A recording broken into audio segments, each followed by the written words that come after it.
Bart Nollenberger, welcome to the podcast. Thank you, Dr. Leeds. It's great to be here. This is so fun.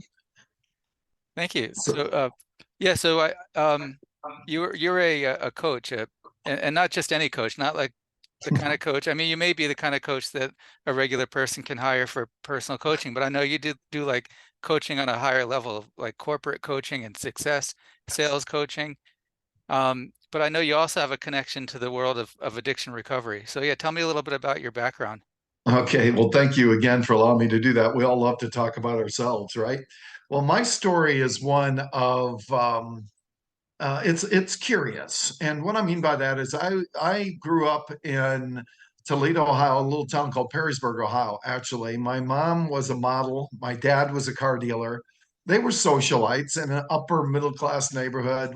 I had a great childhood on the surface. As a matter of fact, um, I I I ended up, my dad was one of my heroes, but I didn't really have a great relationship with my dad. He wasn't super, oh, I would say the words affectionate. My mom was kind of, for the people that have been around a while, a Joan Crawford type of person. She wanted to put the perfume on the pig, everything looked good, house always looked good, everything was good at home. But my dad was an alcoholic. And as a matter of fact, he drank daily and was not necessarily abusive to me, but I know at times he was very, I wouldn't say abusive to my mom, but I think he was very challenging to my mom, and he would change when he drank.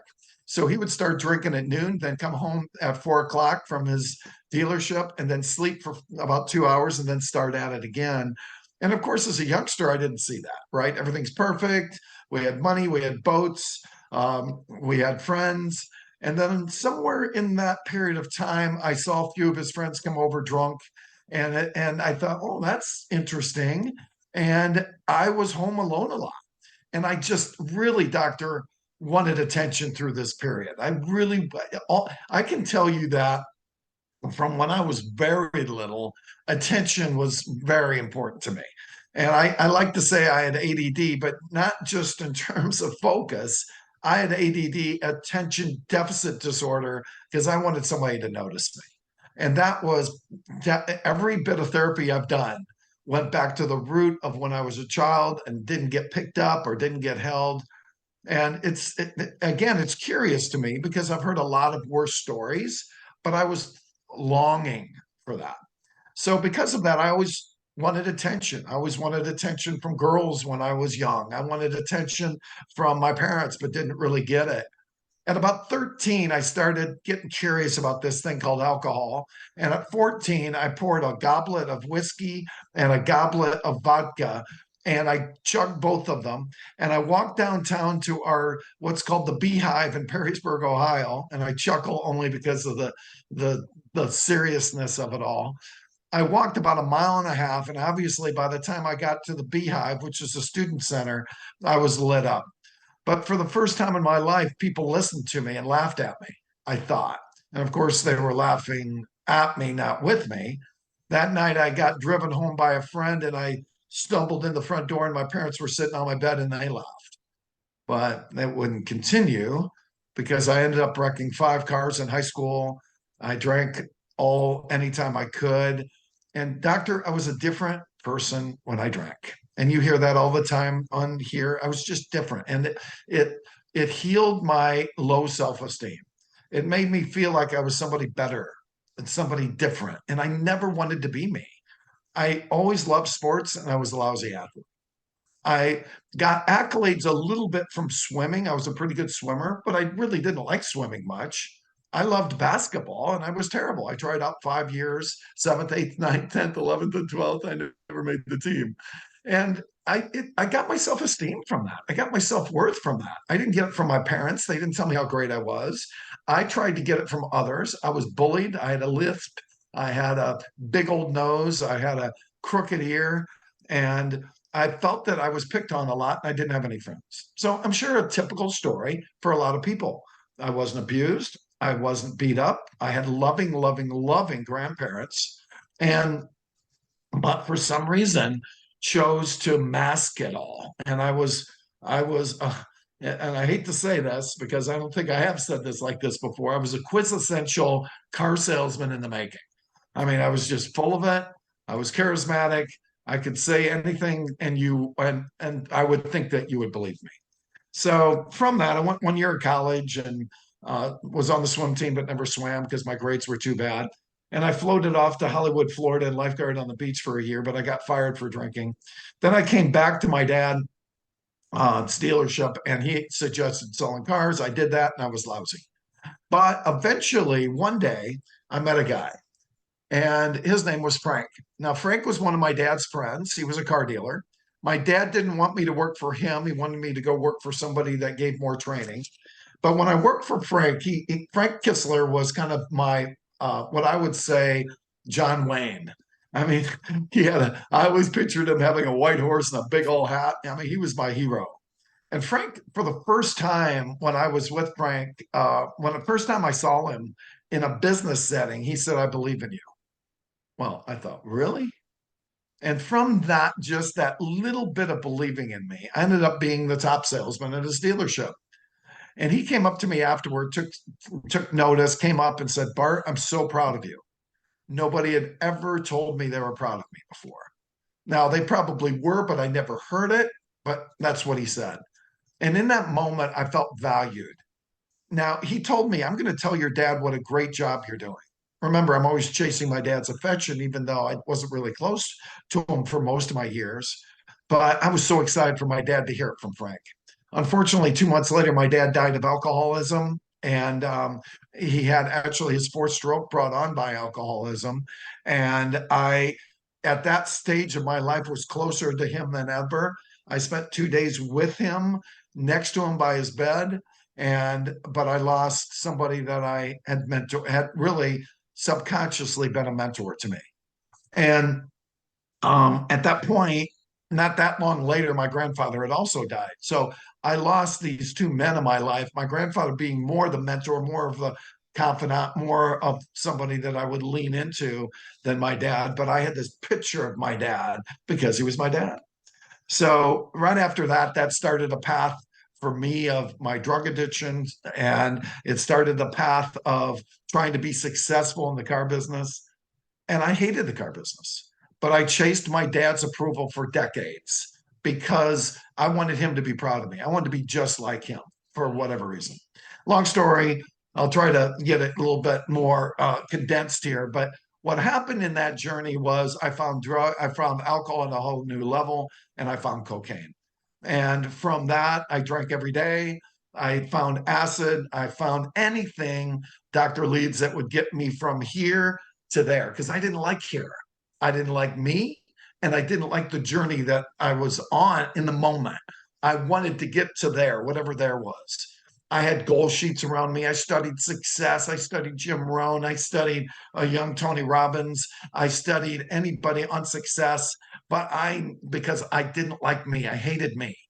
And from that, though, I got successful, and I had success in the industry. I got promoted, and I continued on my journey of doing a lot of cocaine. As a matter of fact, I was pretty sickly. And one day, I think I was about 26 years old. I I saw a guy who I partied with, and he looked great. And I said, "Dude, what happened to you?" And he said, "I went to rehab." I said, "What's that?" He said it was a treatment center in Santa Cruz, California. And I said, "Well, that's kind of cool. Give me the number." Not that I wanted to say that I needed it, but I did call them, and I sat down with Reba, and she said, "You have to give us 30 days straight." And I said, "I can't do that." I was making $250,000 a year as 26 years old. I said, "I can't, that's not going to happen. I'm too important." And she said, "Well, I can't help you. I'll have to go to an AA meeting or something." And I walked out of that meeting with Reba crying because I was so internally just so broken. Okay, fast forward. I have a daughter. Her name's Tiffany. She was born April of 1984. And I I would like to say my life changed when I had Tiffany. No. What happened was, excuse me, I love being a daughter, having a daughter, but I also continued to use cocaine. And excuse the cough. As a matter of fact, when she was born, I remember seeing pictures. I weighed 150 pounds. Today, I'm a svelte 220, but I was sick. And I remember my eyes sunk, and I loved having a daughter. She smelled so good. I felt like I was going to be a great dad. 2 hours later, I went and did cocaine to party. In June of 1985, I was at work. It was actually June 14th, 1985. It was late at night. I thought everybody was gone. I snuck into the bathroom to do a line of cocaine. I was a finance manager at a car dealership.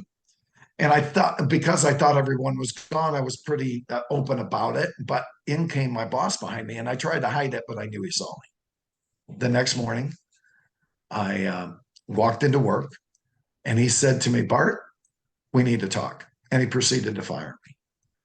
At that point, I almost felt relieved because now I could get some help. And I got all my things together, got in the car, and didn't say goodbye to anybody. Dr. Leeds, the next morning, I woke up and I prayed to a God I did not know for help. And I was crying like a newborn.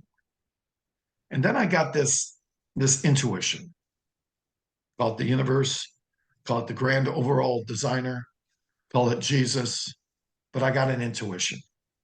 And within 2 hours, I called Reba, and she had one bed. Within 2 weeks of being in that treatment center, I got hours and hours of therapy. But I also had a drill sergeant counselor by the name of Gus. And Gus sat me down one day and he looked at me. I was a narcissistic punk. And he looked at me and he said, Bart, you're not going to stay sober. And I said, why not? He said, because you still have your house, you still have your daughter, you still have your life. At that point, I'm going to punch him in the nose. And then the next morning, get this, I had a meeting with Gus, another one. And I reached into my pocket and I had a stash of cocaine that I put in there months earlier. I looked at it and I opened it. And get this, I flushed it down the toilet.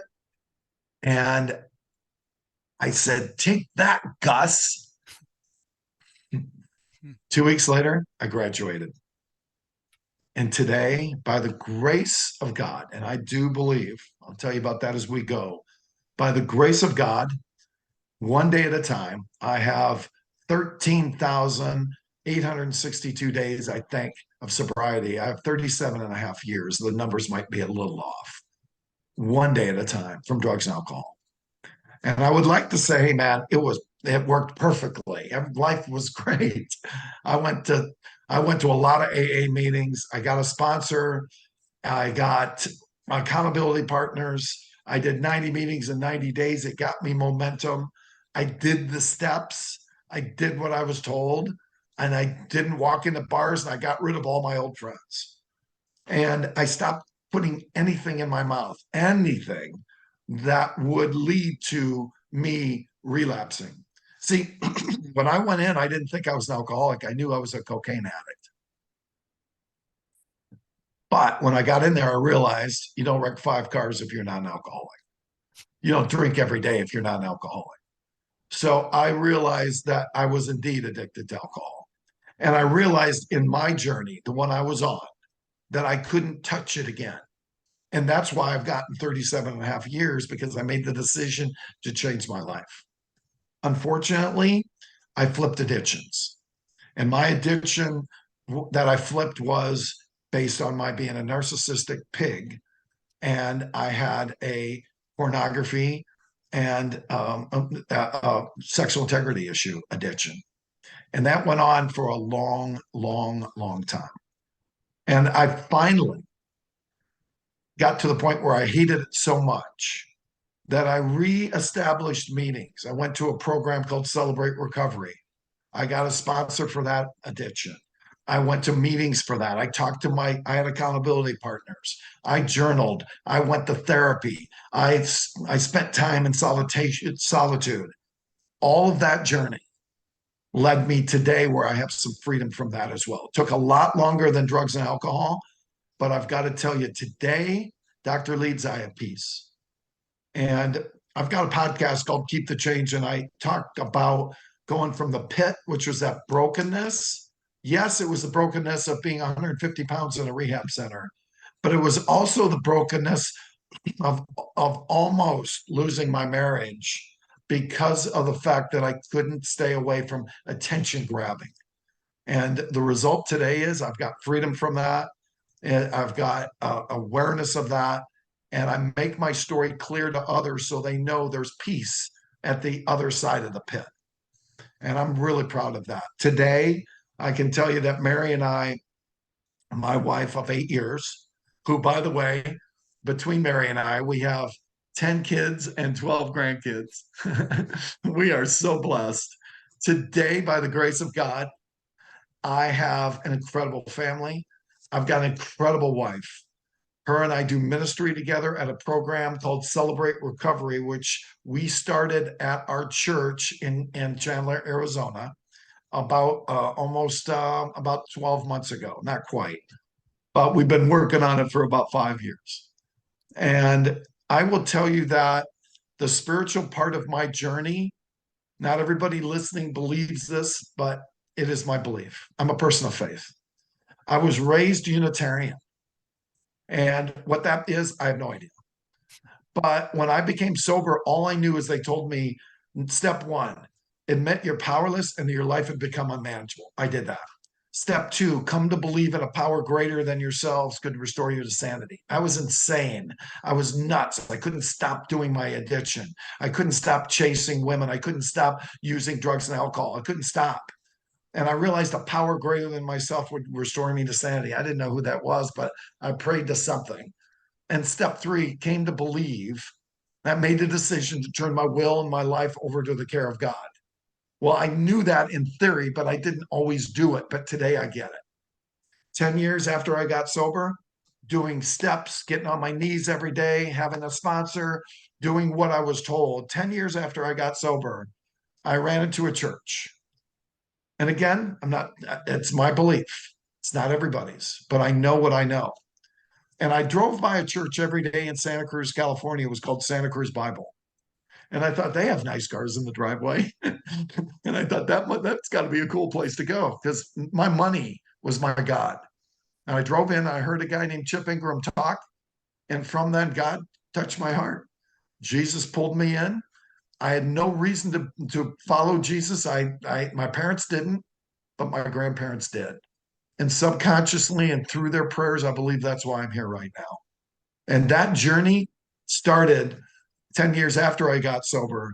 And it's deeply a huge piece of what my mission and my ministry and my purpose is today. Yeah. So that's the story. Well, thank you. That's an incredible story. And yeah, I know I've had some patients that really they love Celebrate Recovery. Some love AA, Alcoholics Anonymous. Some people hate Alcoholics Anonymous. But I also have some patients that love Smart Recovery. So, there's something for everyone. Yes. If someone's a Christian or even I know Celebrate Recovery, you don't have to be a Christian to go. So I mean, if someone just wants to go to something spiritual, but not holding you to the 12 steps and I know that Celebrate Recovery is also open to people that get medical treatment for addiction, which AA might not be as much as open about that. And Smart Recovery is good also, and I think there's even some other ones out there. So there's a lot of great options, but yeah, I've heard some great things about Celebrate Recovery. Yeah. Yeah. It's been, it was just, it became one day I was sitting in my backyard and Dr. Leeds, I'd always been a dreamer. I always thought, man, I'm going to speak all over the country. I'm a speaker, I'm a trainer, I'm a coach. That's what I do now. I'm a mental health coach. I do leadership coaching is my main focus.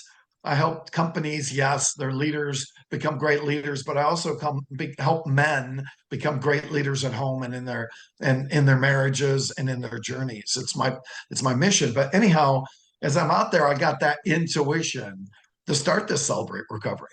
And I didn't think I'd be known for my recovery story, right? But you never know where you're going to be used.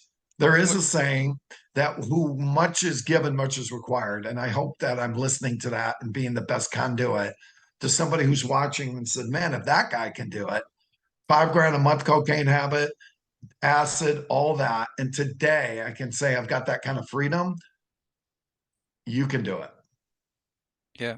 Yeah, that does help. I think a lot, when someone is taking a drug and they think, you know, people that drink, that's one thing, people that use cocaine, but if I use both together, or if I used, maybe the people out there using fentanyl, they feel it's impossible, that this is a whole new different drug that no one else has experience recovering from, or crack, back in the 80s, there was probably people thinking that this is impossible to quit. um, there's nothing that a person can't quit. But it does help to hear the story from someone that, like when you mix cocaine and alcohol together, it forms a new molecule like cocaethylene, which is Mm, more deadly, more addicting, longer lasting than either cocaine or alcohol separately. I think it does help for someone to hear, obviously, a story that matches somewhat with their own, to say like, wow, he really did do it, and I'm going through the same thing. yeah. And we do. I think there's so much of this, doctor, that to me had to be change my thinking, change my life, right? That Yeah, I was valued, that I was loved, that I was a good person, that I had that my intent that, so many times we beat ourselves up, especially as addicts. Why did I do that? Even non-addicts do that, but we tend to do that. There's a root problem. For me, it was always attention. I got attention using. And then I got more and more and more and more attention. I got attention with my sexual integrity garbage. But when I realized that I was valued, that I was loved, that I could love myself, that's yeah, when it didn't happen immediately. It took me decades to really get it. But when I really got it, that's the result of who I am now. I'm a dreamer, man. I mean, I can sit around and think, oh, yeah, we were talking about Florida before we got together, before we got live. And I dream about being on Siesta Key Beach. And that what I realized is right now is a really incredible place. Right now has a special moment. So for me, it's almost a constant struggle, frankly, but I have to be in the now and then just see the graciousness of now. Because when I start thinking about I could have this or it could be that, I'm taking myself out of who I really am, my true self. So for me, doctor, it was really loving my true self, not in an arrogant way, in a humility way, that I'm broken, but I'm loved, and that I'm a good person, and I'm about. We all have to know that when we can love on ourselves for who we are authentically, then we become so much a conduit to let love in and then put love out to other people. And that's hopefully what I do, that I yeah, can love me and thus I can love you and then open it up that you can love me. And that maybe somebody sees the story of what I've done and say, you know what?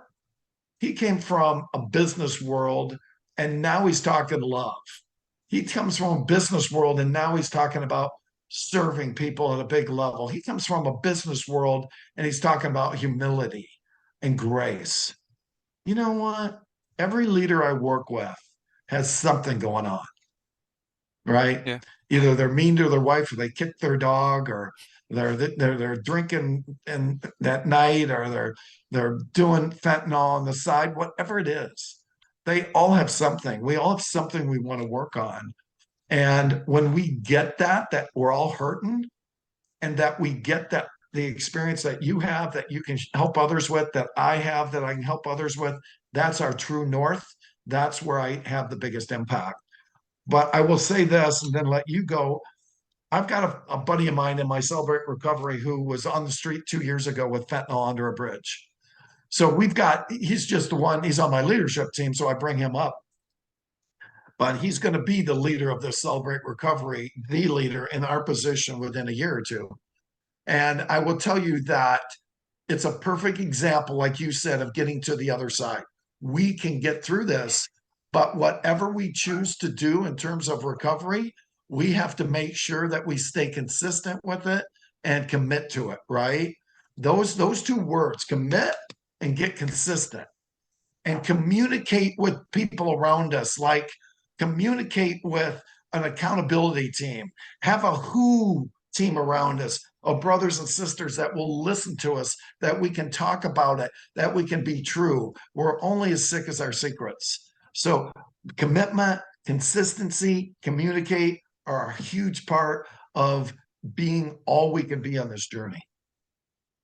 Yeah.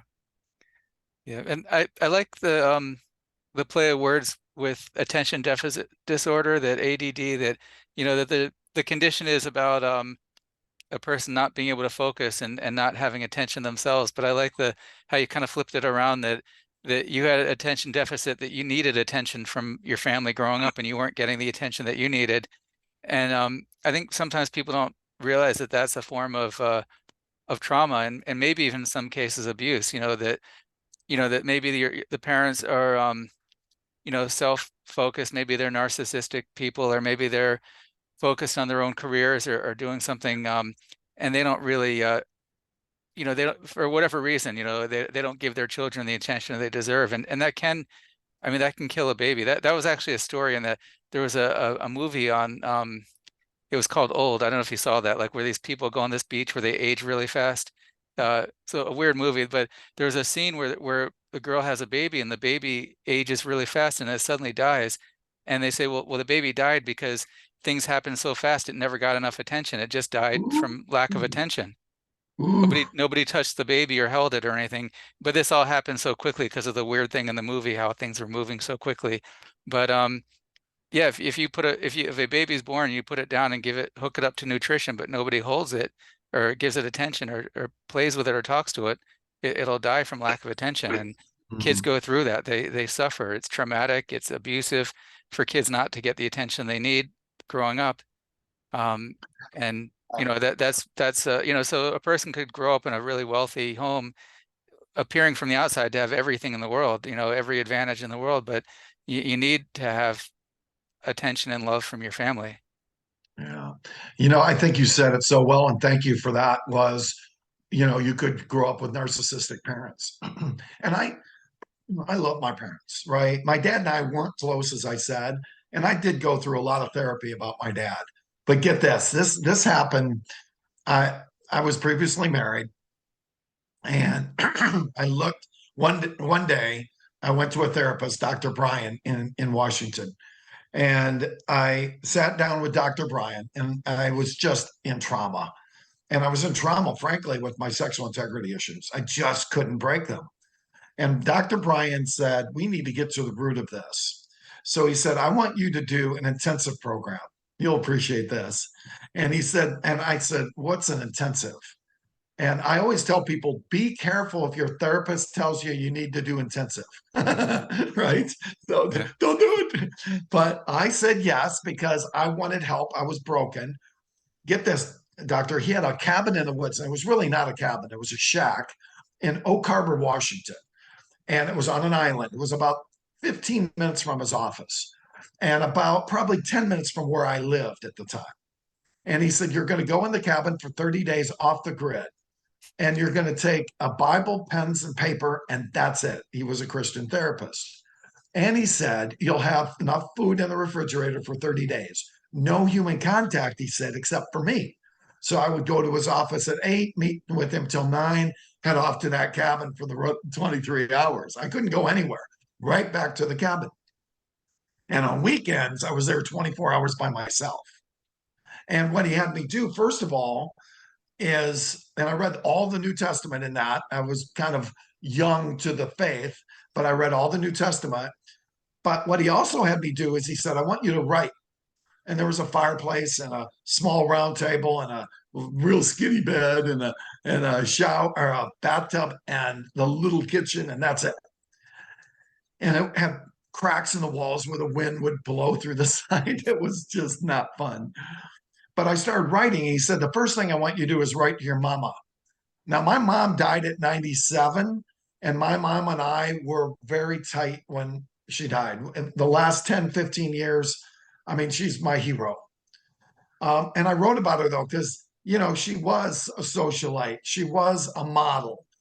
We had more mirrors in our house than most houses have on the block. I mean, any place you look, we had a mirror, right? And I always was in the habit, doctor, of looking in the mirror. My self worth and I still struggle with this, which is harder when you get older, was determined by how well I looked. And I wouldn't go in the military even though I wanted to fly because I didn't want to cut my hair. I mean, that sickness of all that,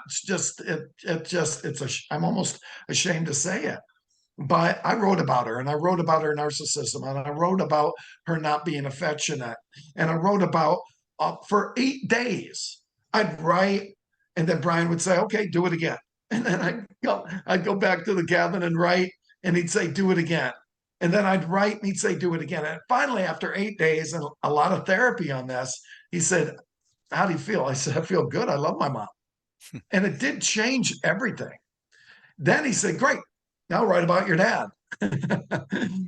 I wrote about my dad's not really, frankly, I was 5 years younger than my brother. I thought it was a mistake. My dad really never went to my sporting events ever, except the last one. And I might tell you about that, but he did show up for the last one, and it was the best day of my life. But he never came to my young events. And he wouldn't take me fishing. He didn't take me to baseball games, none of that. My grandfather did all that. And I wrote about him I'd write for hours, and then I'd go see Dr. Brian. He'd say, "Do it again," day after day after day. And finally, after 6, 7 days of that, I forgave him. And we had this bond. He was dead then, but we had a bond. Then I wrote about my brother. My brother was 5 years older, better looking, better athlete. He's super successful business wise. He's a great family man. He's my definitely my best friend. And I wrote about him, but I was jealous of him. And I did that for 4 or 5 days and got through that. And it was in that time, hanging out with me and my higher power, that there was some shifts, there were some doors that opened. And you're so right about them being narcissistic. They didn't know any different. And my mom, as I land this part, my mom would never say, "I love you," but she would say, "Love to you." Right. And I had this floppy hair, and she'd lift it up and give me a kiss on the forehead. I don't remember a hug. I don't remember sitting on her lap. I don't remember her sitting in bed reading to me. She might have, but I don't remember it. And one day, as we got older, I said, "Mom, I love you." And I kept saying it over and over again. And then one day she said, "Bart, I love you." And she would never, ever leave a conversation without saying that, nor would I. So it was kind of like I changed her pattern. I changed her thinking. She was able to get out of that self and just pour through. And she was incredible at that. And I have to tell you, for the believers in the room, because there's believers, my mom was not a believer. And a week before she died, some of you won't get this. Some of you will say, "Wow."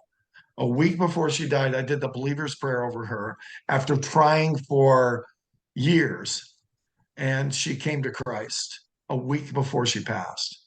So frankly, that was one of my greatest victories that God has put in front of me. That, and having my sons, even though I up to this marriage, I've been not very good at marriage, but my sons saw something in me and saw my marriage today and how loving it is. And two of my sons have asked me to officiate their weddings. Oh, Dude, wow. a wretch like me. I talked to our church last week, and I've talked to him a year ago about marriage. Isn't it funny how God can take us from the pit to peace and use us? Oh, Wow. yep. It sounds like with your mother that maybe that's something that she got from her parents, like something that was passed down of feeling uncomfortable saying you love someone, and it's like you gave her permission to say it, and you broke a Thank cycle, you. a cycle that had been passed down from generation to generation. You finally broke that cycle, that it's Thank okay you. to hug your children and tell them you love them and you're proud of them, which is Yeah. that's really important to make sure they hear that at some point. Yep, yep. You know, it's so interesting. My kids went through the trauma of divorce from their mother and I. And even though we pulled apart during this, not really. I have four of them by birth, and at that time, I had twins that lived with me every weekend. But it's traumatic, right? It just Yeah. is, and it affects relationships. But I can tell you today, because I would never give up. I didn't give up on my mom's relationship ever, but I didn't give up on my kids either. And today I would tell you that we have an incredible relationship. And I would not be lying if I used the word incredible. And the gift that I've got with these people, they're my friends. I love them. I respect them. I learn from them. And I've got 4 kids with 4 grandkids by birth. I already told you about the 6 inherited kids that Mary gave me and 8 grandkids on her side that she gave me. So I've just got this incredible family. And I don't think that happens by accident. I think it took work, but I also think that I would not ever give up. Sorry about the dogs, but there you go. My life. My daughter, my daughter told me one day, "You call me more than anybody else," and that was one of those great gifts. Yeah. So, Yeah. so one thing about podcasts, you never know, right, Doctor? Oh And yeah. I do. I don't have kids at home, but I have 2 dogs, and one of them is a barker. So I apologize for that in the background. So, Oh, that's okay. That's I once did a podcast interview where the guest she said, we have to be careful not to wake up the dog. If that dog wakes up, he's going to really start barking. And then while we're talking, this dog quietly walks behind her. I'm like, "Well, there's the dog right there." She's like, "No, that's a quiet dog. You don't want to wake up the other dog." oh, that's funny. Yeah, I've got a little one and a big one. And when the little one barks, why do little dogs bark? I think they need therapy, but the big one will follow the lead. So back to why we're here. Yeah. Yeah. I love the cabin therapy. Although for someone to do that, you'd have to like obviously, of course, really trust. You don't want to like have just anyone tell you like come to my cabin in the woods and I'll put you there for a week. But that's incredible. And that sounds like the kind of thing that people would probably like pay a lot of money for, like the cabin therapy. Go right Yeah. for. But these days they'd probably try to make it easy and say like we're gonna go take some psychedelics and go on some whatever Vision Quest journey. But you did it the hard way. You did it the kind of the real way. Like you actually did the writing and the work in there. Yeah. That's so true. And I was thinking about this before I met with you this morning. There's, again, God is that topic that some people just don't want to talk about. And then there's other people like me that I can talk about God all day long, right? And I'm one of those annoying people. But, look at God, whatever way you look at God, the grand overall designer, let's say, right? Yeah. But the there's 2 things I believe, frankly, that have had more impact on my going from pit to peace than anything else. And that is grit and God, and not in that order. And the grit was I was not going to give up. And I'd always been, frankly, Dr. Brian, it's funny because, I mean, Dr. Leeds, I'm calling you Dr. Brian. Oh, Frankly, it's funny because I have quit things in my life. In my younger years, I would try something and quit it. Today, I finish. You know why I finish? Because I learned how to finish in recovery. In other words, I learned how to stay 30 days. I learned how to stay sober one day at a time. And I transfer that to my life today. I learned how to get freedom from the sexual integrity issues. And because of that, there's nobody, my thinking's different. There's nobody that can say, well, you're a quitter. Oh, dude, no, I'm not. I finish and it ain't over yet. That's why every day has its own journey, and every day has everybody has our struggles, but every day has its one day at a time so that we can be in peace. I I, I love living in the now because that's where my peace comes from now. That's the power of it. But it's because of that of my spiritual peace and the grit. But I learned a lot in that cabin. But frankly, what's interesting is in that cabin, that 30 days in the cabin, which was miserable at about day 28, I didn't get it all in 30 days. 2 days later, I had a relationship breakup. I mean, it was weird. But today, what's it been? I think it was 2005 when I went through that cabin. And wow. today, what, 18 years later, I still get lessons from that cabin. I still think, oh yeah. So the residual and the drip of learning that came from that cabin is unexplainable. It just keeps happening. Who I am today, a large part, is because of that time in that cabin. Yeah.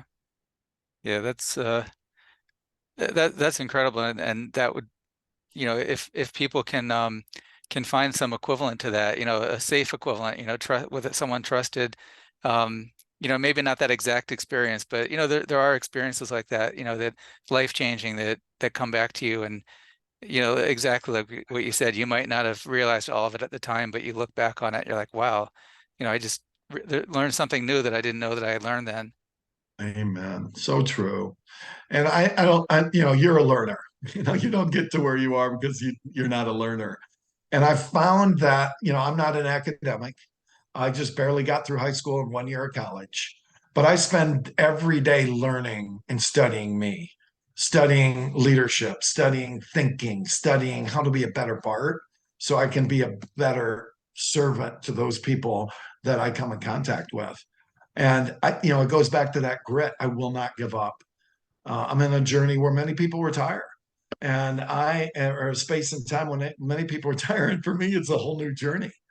I love working, especially with men, and helping them be better at home, man, or better in the marketplace, and be better leaders, and be better servants, and be better listeners. It's crazy. And you know what's fascinating too?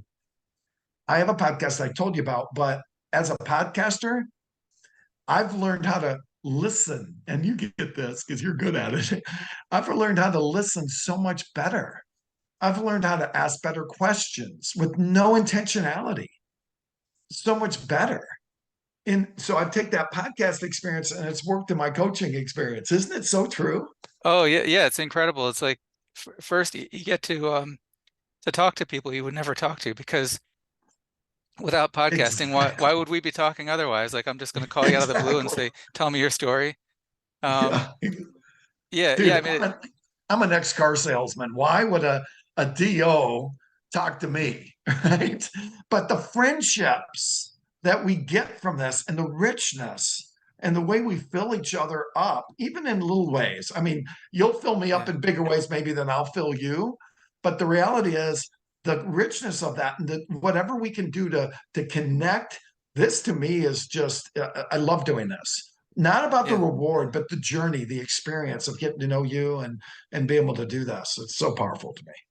yeah, yeah. And one thing I wanted to talk about for a second, for anybody listening, that I know sometimes people, in doctor visits, counseling, therapy, when they hear certain things about a religion, they might instantly turn off and say, no, no, that's not my religion. It's like, and it hopefully people can like be open-minded and say like, well, it may not be my religion, but definitely there's something about spirituality. And if people want to Yes. think about it scientifically, there's something in the brain that's tuned into spirituality, and it's Yes. it's walled off from addiction. Addiction can't touch Yes. that. It's a safe place where, we can, that's definitely a place for healing and recovery of starting at Yeah. the point of spirituality. So whether someone wants to call God, Allah, God, Odin, whatever. We're watching a Viking show. That's why I said Odin. But but which is actually the Vikings and the Christians and the pagans and all this stuff, and they're really not that different. It's just they're just calling their gods by different names. Mm, Um, but yeah, but hopefully people aren't turned off by that, because I know there's a lot of history behind religion, but spirituality is important. And like, yeah. so if and a person can, you know, if you you call God, and part of God is Jesus, there's nothing wrong with that. I mean, we're living in the 21st century. The Catholic Church has changed. Not that you're Catholic, but the church. It's in fact, I have a thing on my screen. I was thinking about when you mentioned celebrate recovery.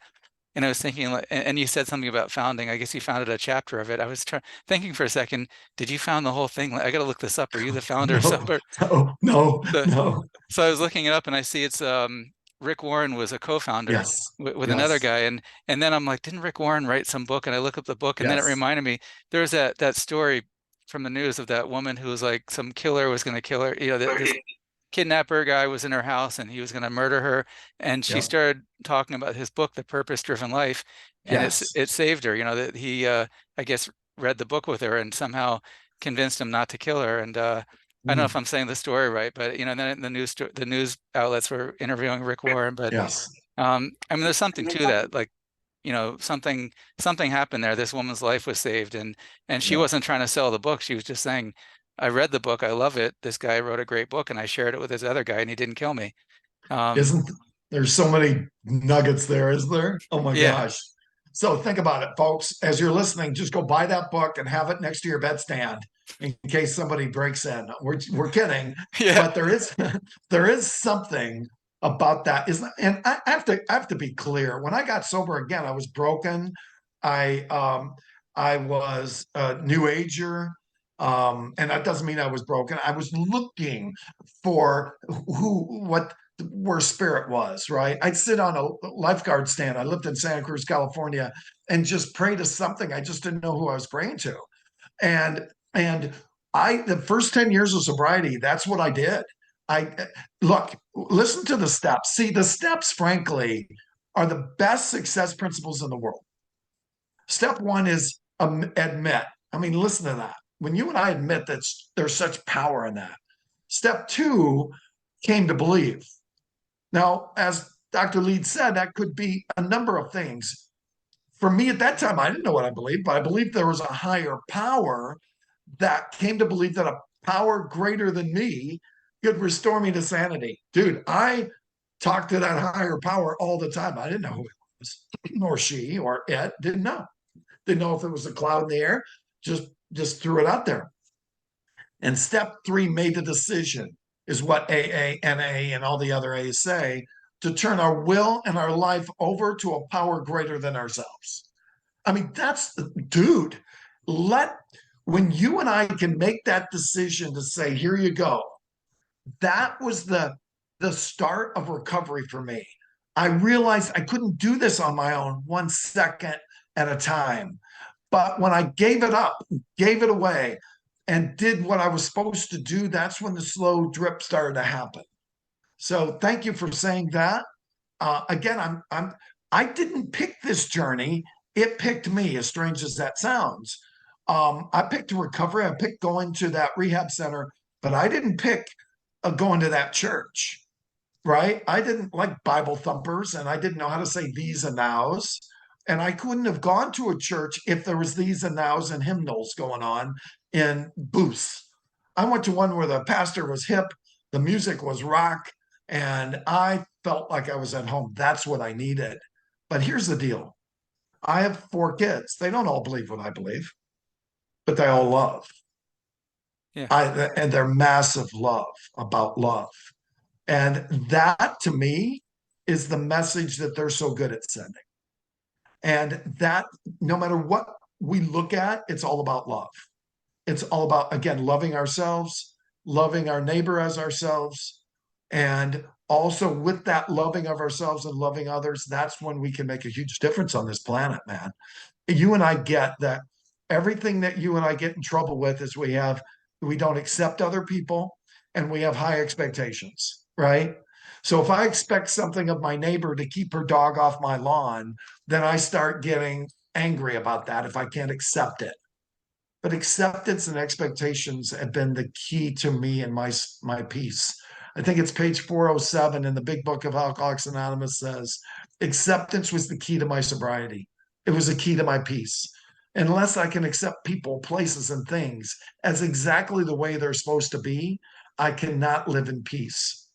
And to me, what if every human being could lower their expectations or at least up their acceptance? yeah, Right? I'm a member of the John Maxwell team, and that means that I'm a part of a team that's got 40. It's actually called Maxwell Leadership Today. John Maxwell founded it. Mark Cole is the CEO. There's over 40, um, 46 countries and 146 countries represented, and 30 or 44,000 of us. Let me get this straight. So there's 44,000 in 164 countries. There we go. And all of us are diverse. They're not all believers in Christ. We've got people from Muslim countries. We have people from Hindu countries. We've got this diversity, but we all, and a lot of people that believe in Jesus, and a lot of people that believe in that are New Agers, but they all come together and unity and love and diversity. And I would tell you, these people are game changers in their own little world because of that. It's been a remarkable experience. Yeah. Yeah. That's yeah, when you mentioned acceptance, and there's actually like a formal therapy, acceptance and commitment therapy. And but that's a huge thing, like so like because I've heard people say like there was a patient that was really struggling with the fact that her life had changed, over years of drug dependence, that she wasn't the person she used to be before before she started, and she just really couldn't accept that she used to have sorry, there's like a feedback thing happening in my headphones. That she used to look a certain way, have a lot of friends, be kind of the center of attention, and have all this great stuff going on. And now she's like, I look in the mirror, I don't see that same person. My friends have all gone. And, and that's what I wanted to say is like, well, maybe it's just at this point, it's time to accept, you have all your limbs, you're walking around, you're alive, you're breathing, you're not, there's a lot of good things, a lot of negative things that aren't happening, a lot of good things going on for you. And, and maybe it's just for all of us time to accept, we're at a certain place right now, maybe we're not what we really wish we could be. Maybe, yeah, I guess that there's a prayer in recovery about that, the serenity prayer about Yes, acceptance. yes. And God grant me and this is so powerful. I learned this before I ever knew Jesus. So it's a universal prayer. God, grant me the serenity to accept whew, the things I cannot change, the courage to change the things I can, and the wisdom to know the difference. And I interviewed a friend of mine, a John Maxwell partner of mine, and her name's Regina Bryan, and she's just at peace. And I don't know her; she hasn't had the addiction issues that I've had, but I really admire her peace. And I asked her, "Why are you so at peace?" And she said, "Every day for the last 20 years, I wrote a grateful journey, and I write in my journey about what I'm grateful for, and I write it out." And I thought, "Oh my gosh." Because when we write about what we're grateful for in the now, not what we don't have, I'm talking to Bart here. When we write about what we have, not what we don't have, and what we're grateful for, it changes. It changes the whole dynamic of our thinking. It changes our cellular structure. Maybe I'm not right about that, but you'll tell me. But it changes everything. When we're focusing on what we're grateful for, we're not being, we're not living in reduced expectations, right? We're just grateful for the moment. We're grateful for what we have. And I've got a grateful journal every day, or journal that I do here every day. And it says, today I'm thankful for. I have to remember what I'm thankful for. And when I even ask that question, changes my whole structure of who I am in that moment. So that to me has been a huge part. And if we all kind of looked at what we're grateful for and what we're thankful for and what we've got blessings for, we've got something. Yeah. Everybody has something, right? Yeah. Yeah. And just you had mentioned changing your cellular structure. That I don't know about, but there are definitely some scientific studies specifically about forgiveness, which you talked about in the cabin. Finally were able to, through a lot of work, you forgave your mother, you forgave your father. I don't know if you had mentioned it, if you'd forgiven yourself for what you'd done to yourself. But forgiveness is scientifically proven to help people get into they studied alpha waves, like hooking people up to monitors and trying to help them meditate and get their brains into an alpha state of relaxation. And forgiveness, the act of being able to forgive everybody in your life, was able to, that could do that were able to achieve the alpha state much faster and easier. So they were actually able to measure the benefit of forgiveness. So forgiveness, the other one gratitude, forgiveness, gratitude, acceptance. Maybe those are like the three major pillars of whatever. I don't know I don't want to say that's the center of recovery, but that seems to be this. I keep hearing those things over and over again: forgiveness, gratitude, acceptance. Yeah. Isn't that it's funny that I would tell you about cellular structure. I don't know that that's entirely true, but I know I changed, right? Yeah. So here's what I know too. that if we have that, the blessings, the thankfulness, we change. Yeah. Craig Groeschel wrote a book, Winning the War in Your Mind. And it's a great book if you get an opportunity to read it. And in that, he just talks about so many times. I mean, in the Bible, 365 times God says he loves us. Now, I know it's hard to believe with all the stuff going on in the world, but that's a different story. We are loved. And when we get that we're loved, it does change us. You asked about, you said, you don't know if I've forgiven myself. I couldn't be here in front of you, sir, if I Yeah. didn't love myself, right? It wouldn't have happened. Yeah. I had to forgive myself. Now, there's three questions I ask myself every day because I do also beat myself up. I don't know if anybody can relate to that, but here's the three questions. Number one, what did I do right today? I've got to consistently remind myself of what I did right, not what I did stupid. I have a master's of stupidity. I have a doctorate in dumbness. So I don't have, I don't have a history in the past of doing things right. But when I remind myself of what I did right, changes everything. Next question, what did I learn? John Maxwell has a book that is sometimes you win, sometimes you learn. And learners are earners. Learners really is what learning is what growth is all about. And number three, what must I change? Tony Robbins says when we must change something, when we put that must in there, we will. And what must I change? And for me, my book, I've got a book coming out and it'll be out in the next couple of weeks, or not true, next couple of months. And it's called Keep the Change. And it's 12 chapters of recovery and how recovery applies to the normal person's life, to the addict's life, and to a father, a mother, a leader. It applies every step. Admit, come to believe in something, make a decision, do an inventory of ourselves. Those are just four steps of the recovery journey that, again, are life lessons that can change us. I know it did for me. So I'm excited about putting that book out there mainstream and talking to the normal people about the steps to recovery are great steps to success, great spiritual steps if one chooses to. Yeah. Yeah. That's yeah, and that's yeah, the steps are great. I know some people kind of don't like the idea of having to do homework. You go into you know, Amen. it's like you can either do drugs and drink or do homework, and so that scares people away a little bit. But yeah, I mean it's important, and it's and once you start doing that work, I mean things change. I mean it's important to and creativity is also important. You're talking about all these things to catch up. What do we have so far? We have forgiveness, acceptance, gratitude, love. That was the one that you brought up just now. But I think also creative, creating something, and when you write about yourself, when you learn about yourself. Learning and creativity go together.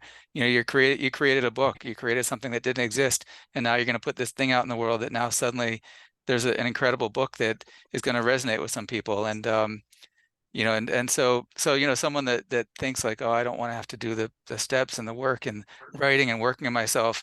Working on yourself is an opportunity to create something new, and maybe to help somebody else, or help a Yeah. lot of people.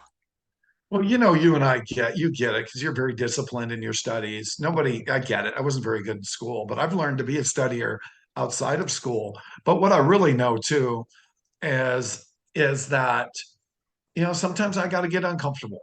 Sometimes I've got to do those things I don't want to do. Yeah. Sometimes um, I've got to do that, like when I work out, I don't want to work out, but it's in the working out that I've got such a svelte body. Just kidding. Yeah. But it's in the working out that health comes from. And I don't want to go to a meeting on a Tuesday night. Are you kidding me? But if I don't do that, I'm not the same person I want to be. So every human being on the planet, if we're in laziness, we're not going to be a true potential. So that doesn't mean we have to work 8 hours a day on ourselves, but that little bit of working on ourselves, who better to work on than ourselves, right? Yeah. What better path to take than really understanding ourselves and understanding how we think? We're so busy taking other people's inventory. Why don't we start taking ours and see what happens?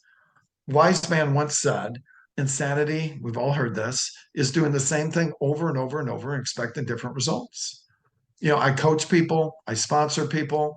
I know this. Some people say they want help and won't do anything about it. There's nothing I can do for them. Some people want help and they're willing to do the that dirty word work, and they change dramatically. So we get not everybody wants it. If the pain's big enough, you and I will lift that finger off that burner. Yeah. Yeah. That's the hardest part about helping people with addiction is that there's almost nothing you can do to help someone that's not ready to be helped. What Yes. they call the pre-contemplation stage, the stage of where they don't even think they have a problem or they don't want help. You can try everything you want. I mean, you can lock someone up, you can, which is not always a good idea. You can try to give them therapy all you want, but yeah, until someone gets to that point where they're like, maybe I do have a problem, maybe I do need help, maybe I should do something about this. But that's why, now in the medical field, they talk about harm reduction. Like, let's try to do some things to keep people safe, and not that we want to give them drugs or anything, because that's not the right thing to do, but at least, maybe give them, the people doing fentanyl, give them some clean supplies and a place where we can watch them, these supervised consumption sites, keep them from dying of an overdose or hepatitis C or a blood infection, and and having Narcan everywhere to reverse overdoses. But yeah, because when someone isn't ready at all, I mean, they'll do anything, and it's not really their fault. It's the addiction talking. We've Yeah. even had patients sign up for our program where we thought they wanted help, and it turned out they were just using the the program as an excuse to keep going. To say, oh, tell their parents like, yeah, I'm working with a doctor, he's helping me, and it's really just an excuse to put things off for another couple months. Yeah. Yeah. Um, Yeah. It's the insidiousness of that, isn't it? It's just that what's so sad. And for me, what I look at is, um, look, I've been there. I had one addiction. I got through another one. I kept relapsing time and time again. So I've been there. I can understand that. But and I want to change everybody. I'm not everybody. I want to help anybody that is broken, right? But not everybody. I mean, that's not going to happen. If I have a room of 10, probably one want to do whatever it takes to get to peace. yeah, But my prayer and my hope is that somebody says, you know what, I don't want this anymore. I don't like this life anymore. I don't like who I am.